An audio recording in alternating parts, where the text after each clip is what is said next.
Hey guys, how's it going? Today I have a video that I did in the past, and that's on Airbrush Foundation. I feel like now I have a few more tips and tricks on how to get an absolute flawless application.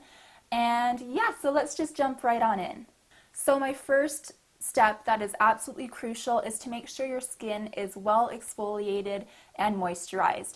Airbrush Foundation isn't that forgiving if you have any kind of dry skin. It is a matte formulation, so it does cling to any dry patches. So I'd say make sure your skin's exfoliated, and then if you have a beauty oil that you love, put that on your face first, and then follow with your moisturizer, and then you can get a really beautiful finish with the Airbrush Foundation. The things that I absolutely love about Airbrush Foundation is that you can get like just a beautiful flawless porcelain doll look without that much product, and it doesn't look cakey at all. So that is one thing that I really like about it, as well as there's no bacteria since you're washing out the gun every single time that you use it. There's no brushes that touch your face, so it's really helpful if you have acne. It can help clear up your acne extremely fast. So I really do love Airbrush for that reason.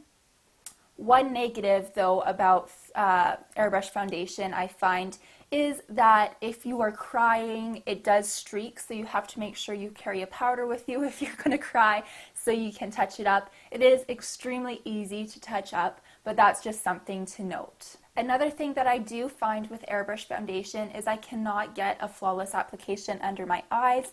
It always goes extremely crepey, so what I do suggest is to go in with your favorite concealer first and cover up under your eyes.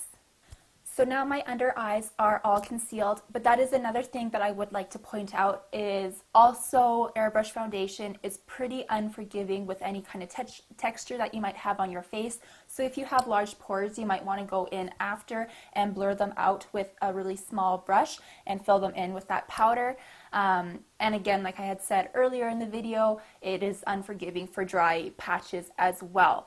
But the system that I'm using is Blotto Studio still. They are my favorite airbrush company. I'm not sponsored by them or anything, and I haven't tried any of the other airbrush companies, but I found when I looked online at their formulations, I didn't love them as much as I loved the formulation of the Blotto Studio.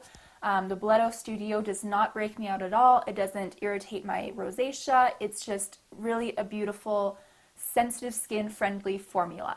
Now I'm going in first with Blotto Studio's Perfecting Primer for the face and body. I do find that this adds quite a bit of hydration back into my face as well, so I am very well hydrated right now. I did put on my Paula's Choice Moisture Renewal Oil as well as my Paula's Choice Skin Recovery SPF. So those are both very, very hydrating products since my skin is especially dry right now because it's winter here in Canada and I've been using a retinol. But this does a beautiful job of adding some extra hydration in my face. So next you're going to want to turn on your gun. It is quite loud. That's the only thing I have to say about the Blotto Studio compressor and gun is it's quite loud. And I just go in, you shake it up quite a bit, and then you should put 2 to 4 drops in. I'm going to put 4 in, and that's plenty. And then you never want to stop moving, and it doesn't come out unless you pull the trigger backwards. So right now I can feel air on my face, but nothing's coming out because I'm not pulling the trigger. And you want to pull the trigger about halfway back and keep it about 6 inches away from your face. When you're out of product, you'll hear like a gurgling sound when you pull it back. I hope you can hear that. Another important thing before you start, it's super important that you put your hair back, and you might want to wear an old shirt or put a towel around your shirt because the foundation stains pretty well. It's hard to get out, so that is another tip before we continue on. Now for me, because I have a lot of acne scarring as well as rosacea, I like to go in with the green tea. It's also kind of like a primer. The other primer just really makes sure the foundation sticks, as well as it kind of blurs out more imperfections and hydrates.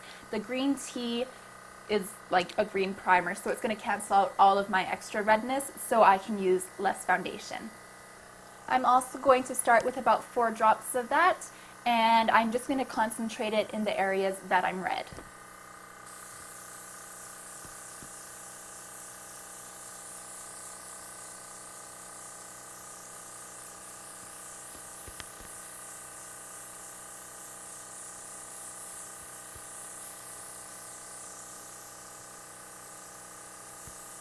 Now that that's done and I look pale as a ghost, I'm going to go in with my foundation now. I'm in the shade Creme de la, and what I absolutely love about the Blendo Studio, and I think it's so genius, on the side they say the foundation, or they have F for foundation, and then they'll have a 1 or a 2 or a 3, whatever shade it is in the line, and then it also has a Y or a P, which would be yellow or pink undertones. So for me, I am FY1, which is Creme de la, which is the lightest yellow shade in their line.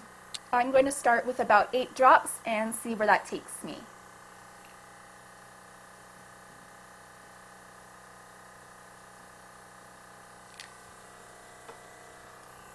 And again, we are going to be doing small circular motions all over the face, and it's really important that you don't just let it build in one area.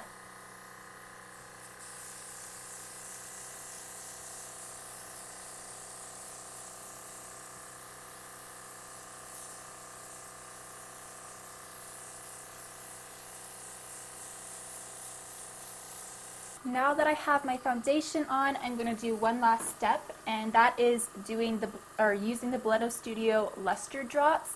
These are beautiful, especially if you have dry skin. It really just helps bring some glow and some life back to your skin.